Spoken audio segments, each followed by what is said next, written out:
Hello and welcome to the channel Horrorcast, where we talk about real-life horror stories from around the world. Today's stories are taxi driver accounts out of India, specifically from a place called Marine Drive in Mumbai, India. Mumbai's Marine Drive is a sight to behold, shimmering city lights reflecting on the Arabian Sea, the rhythmic clash of waves and the cool ocean breeze whispering through the palm trees. By day, it is lively, full of laughter and chatter, but after midnight, the Queen's necklace transforms. The air turns thick with something unseen, something that lurks in the empty streets and the dark waters beyond. It started with the taxi drivers. Many had spoken about her, a woman in white sari, who never hailed a cab, but always found her way inside. No one knew where she came from. But those who saw her, those who heard her whisper, were never the same again. So the first story is Ravi's Ride. It's the account of Ravi, who's a taxi driver in Mumbai, India. Ravi was an experienced taxi driver. He had been driving through the streets of Mumbai for over 20 years and had heard every ghost story there was. He never believed any of them. One night, he was driving down Marine Drive, his cab rattling slightly as it passed the promenade. It was past 2 a.m., and the streets were deserted except a few stray dogs. That's when he saw her. She stood near the edge of the pavement, facing the sea, her long black hair swaying in the night breeze. She wasn't moving, wasn't even shivering in the cold. Something about her posture made Ravi uneasy. He slowed down as he approached, but didn't stop. As his taxi passed her, he heard it. "Take me home."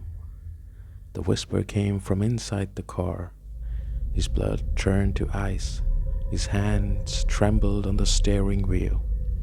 He turned his head just slightly, just enough to glance at the rearview mirror. She was in the back seat. She hadn't opened the door, hadn't gotten inside, but there she was, sitting eerily still, her head tilted downwards. "Take me home," she whispered again. Ravi's instinct screamed at him to flee, but his body felt frozen. He tried to speak, to ask where she wanted to go, but his voice was gone. The temperature in the cab plummeted. His breath turned into mist. The woman slowly lifted her head, revealing a face that sent Ravi's heart into his throat. Her skin was sickly pale, her lips curled in an unnatural grin, stretching wider, wider, until it was an impossible, gaping maw. And her eyes, they were black, not just dark, black, endless voids that threatened to swallow him whole. Ravi slammed the brakes. His taxi screeched to a halt in the middle of the road. The woman was gone, but the whisper still echoed. "Take me home." Now that was a really scary story from Ravi. There's another story of the same sort.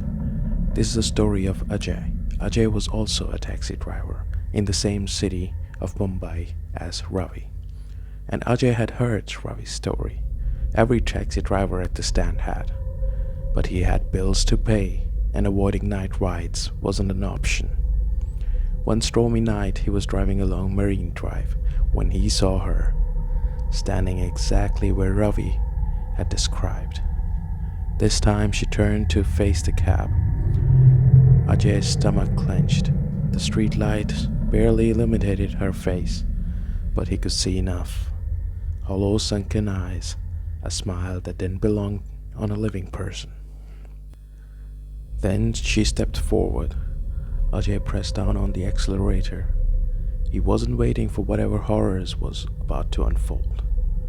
But before the car could speed past her, the entire cab shook violently, as if something massive had landed on the roof. The doors unlocked by themselves.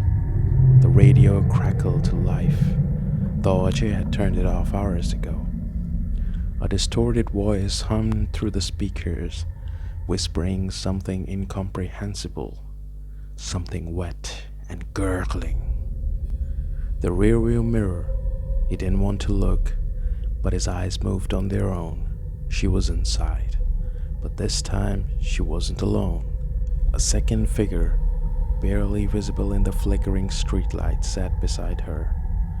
Its face was not human, just a shifting, writhing black mass. Its mouth moved, but no words came out. Then the entire cab filled with whisper. Take me home.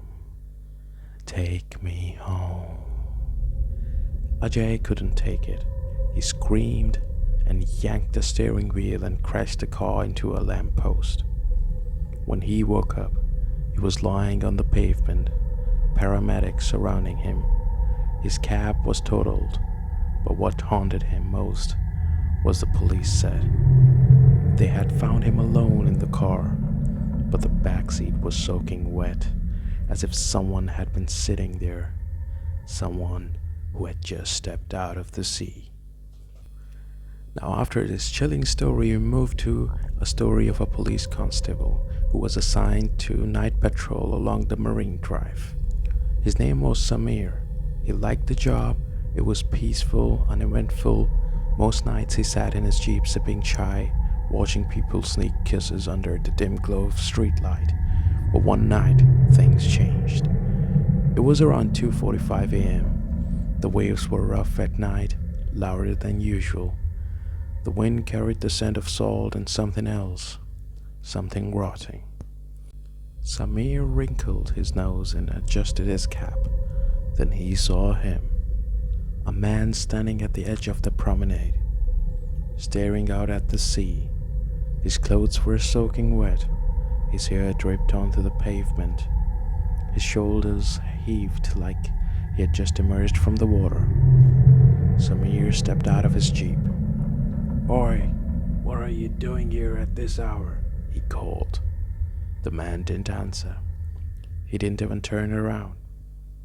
He just stood there, his feet inches from the edge, water pooling around him. A drowning victim. Samir had seen plenty of those, but something about this man's stillness, the way he didn't shiver despite being drenched, sent a chill through his spine. Samir approached cautiously. "Are you okay? Did you fall in?" Still no response. Then the man turned his head. Just his head, without moving his body, and Samir saw his face. The skin was bloated, pale blue, waterlogged. His lips were cracked, and his eyes were filled with sand and tiny wriggling things. Samir stumbled backwards. His heart slammed against his ribs. He reached for his radio, but before he could speak, the man smiled. His lips split open, revealing blackened, water-rotted teeth. Then he whispered, his voice a gurgling rasp. "You called me back." A wave crashed violently against the tetrapod, spraying Samir's uniform with salt water. He blinked, shielding his eyes. When he looked again, the man was gone. Not a single ripple in the water, no sound of a splash, just an eerie silence. But the wet footprints, they were still there, leading away from the water. Now Samir never spoke of that night again, but the local fishermen knew. The old men who sat along the promenade watching the sea with weary eyes, they knew. "There are some who drowned," one of them muttered to Samir days later. "And then there are some who return." Marine Drive has seen countless deaths, lovers jumping into the sea, suicide, accidents, but some souls, it is said, never leave. Some nights, if you walk along the promenade, you might see wet footprints appearing beside yours. Some nights, if you hear the waves whispering your name, Don't look back, because once you see them, once you hear them, they follow you home. So these were some really scary accounts of Marine Drive in Mumbai. If you like these stories, please subscribe to the channel, because we're gonna work really hard to bring more of these real life horror stories and share it with you guys. Thank you very much. Please like and subscribe. Until next time.